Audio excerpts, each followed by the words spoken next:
Era desprezado e o mais indigno entre os homens. Homem de dores e experimentado nos trabalhos. Era desprezado e não fizemos dele caso algum. Verdadeiramente ele tomou sobre si as nossas enfermidades e as nossas dores, e nós o reputamos por aflito, ferido de Deus e oprimido. Mas ele foi ferido pelas nossas transgressões e moído pelas nossas iniquidades. O castigo que nos traz a paz estava sobre ele, e pelas suas pisaduras fomos sarados. Cada um se desviava pelo seu caminho, mas o Senhor fez cair sobre ele a iniquidade de nós todos. 7 séculos antes de Cristo aparecer, Isaías não só escreveu que Cristo nasceria, mas também descreveu exatamente a forma de sua morte.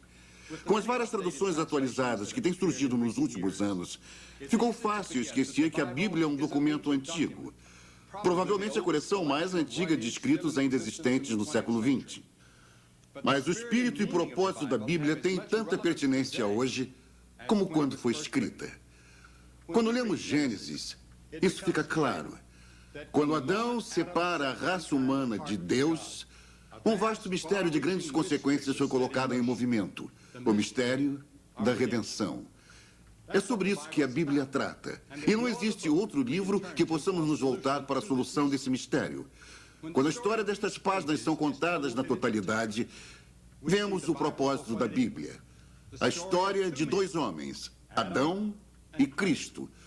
A história que une os dois consiste em histórias de homens e mulheres que viveram em épocas diferentes, mas que fizeram as mesmas perguntas. O que fazemos hoje?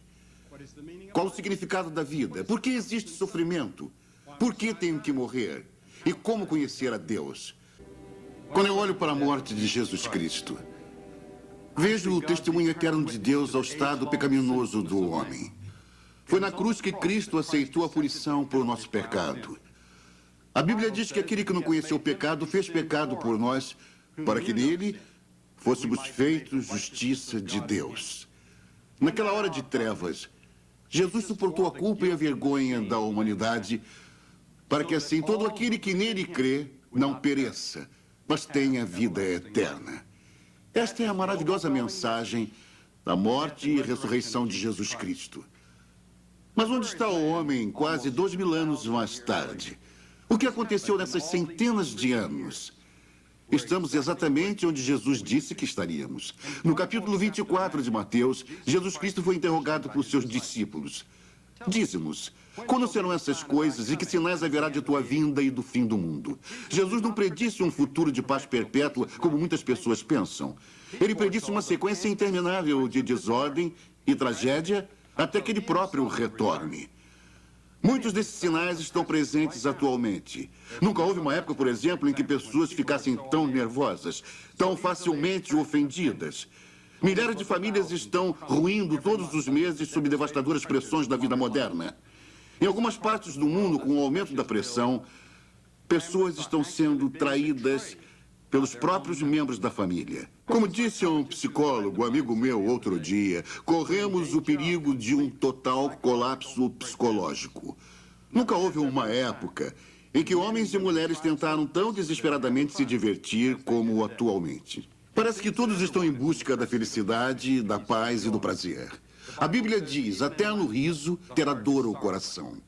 A Bíblia diz que um outro sinal da vinda de Cristo vai ser a continuação das guerras e rumores de guerras. Você sabia que nossa menor bomba de hidrogênio é agora 1000 vezes maior e mais destrutiva que a bomba atômica que caiu em Hiroshima? Existem armas nucleares em diversas nações capazes, neste momento, de destruir todas as principais cidades da Terra. Nós sentimos, disse o Papa João Paulo II, que em algum momento, em algum lugar, de algum modo, alguém poderá colocar tudo isso em movimento. E antes do que pensamos.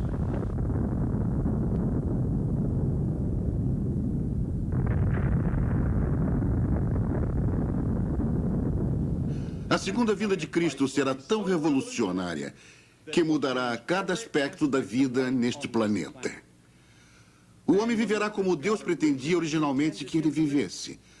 Não existe nada no horizonte hoje, nem no pensamento contemporâneo, que ofereça uma esperança alternativa melhor do que esta. A importância desta esperança de volta de Cristo é estabelecida pela frequência, extensão e intensidade de sua menção na Bíblia.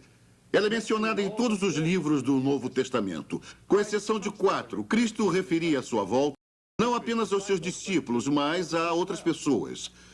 Agora, no meio de um mundo desesperado, frustrado, trêmulo e muito confuso, podemos nos confortar uns aos outros com a noção de que Jesus Cristo voltará em triunfo, glória e majestade. A Bíblia nos diz, porque Deus amou o mundo de tal maneira que deu o seu Filho unigênito para que todo aquele... Ora, esse todo aquele significa você, significa eu. Todo aquele que nele crê não pereça, mas tenha a vida eterna. Ora, essa vida eterna não é apenas a vida no futuro, mas é a vida aqui e agora, repleta de alegria e paz, que você jamais encontrará em outro lugar. Para o verdadeiro crente em Jesus Cristo, o futuro está assegurado. O amanhã pertence a você. Aguardamos a trombeta distante anunciando a vinda de Jesus Cristo. Você está pronto para este amanhã? Você conhece a Cristo? Ele pode ser seu agora mesmo, onde você estiver nesse exato momento. Mas você tem que decidir. Você dirá, bem, o que eu tenho que fazer? Primeiro, a Bíblia diz que você deve arrepender-se dos seus pecados. O arrependimento traz em si a ideia de que você admite a Deus que é um pecador, mas também significa que você está pronto para mudar o seu jeito de viver. Você está pronto a deixar as coisas que são erradas em sua vida, porque isso é o que significa a palavra arrependimento. Significa mudar, dar a volta. E a segunda coisa que você deve fazer é receber a Cristo pela fé. É um ato no qual você diz, sim, Senhor Jesus, entre no meu coração agora mesmo. E Ele fará isso agora, se você o deixar. E minha oração é que o aceite.